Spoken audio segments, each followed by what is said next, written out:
The Bengals can't possibly lose this week on a bye, but that doesn't mean any frustration has died down in the direction of Zac Taylor. But where does this frustration really come from, and why is this season more upsetting than any in recent memory for fans? Well, I'm going to try to explain all of that in this video, along with what Taylor needs to show the Bengals in order to save his job.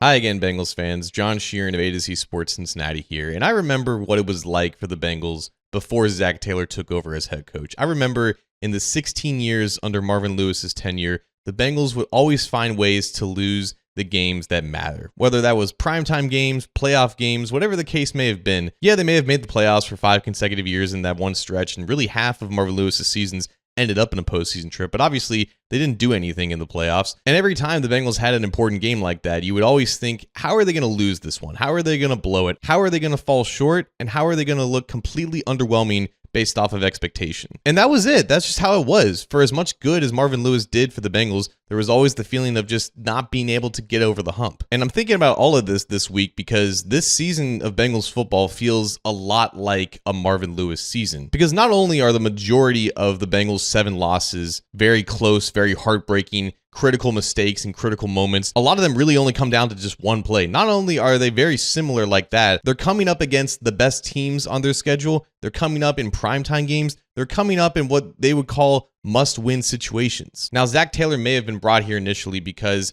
he was a young offensive mind with upside. He had just been learning under Sean McVay. Those may have been like the surface level reasons behind his hiring, but in reality, his main value would be to change the culture of Bengals football and to turn them from a team that always fell short in those moments to a team that always rose to the occasion. And that's exactly what 2021 and 2022 were all about. Not only did they win basically all of their primetime games, they won 5 playoff games in 2 years when Marvin Lewis won none in 16. Like, the fact that they made a Super Bowl 3 years after firing Marvin Lewis is still mind-boggling to me. Clearly, there was some value to the culture, the management style that Taylor brought with him to Cincinnati that led to such instant success once the roster got into shape. But seeing all of that progress now kind of dissipate as the franchise is reverting back to old familiar ways and its fans watch every game wondering how they're going to lose this time, I'm starting to question if Taylor can adapt. Every week, we watch Joe Burrow struggle more and more coping with losing despite doing everything in his power to do the opposite. Jamar Chase's frustration is clearly through the roof. Trey Hendrickson even swatted away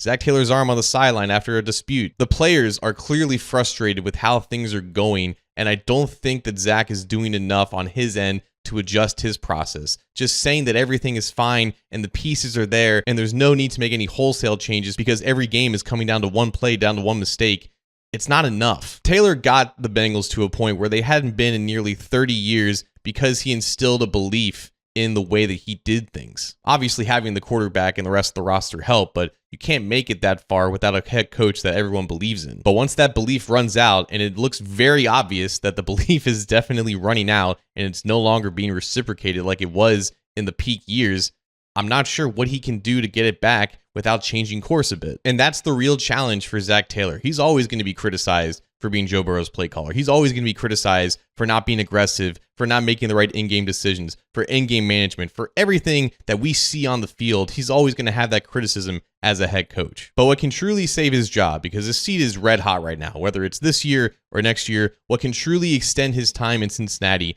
is reinstilling the belief in his culture or changing things entirely to make sure that he's keeping up with his players. And if he can't do that, I can't imagine there's a ton of tolerance for wasting perfectly good Joe Burrow and Jamar Chase seasons from the front office. Hell, there sure isn't any tolerance from the fan base. Zac Taylor brought definite change to Cincinnati 6 years ago. It's time that he changes with the times to make sure that he doesn't get left behind.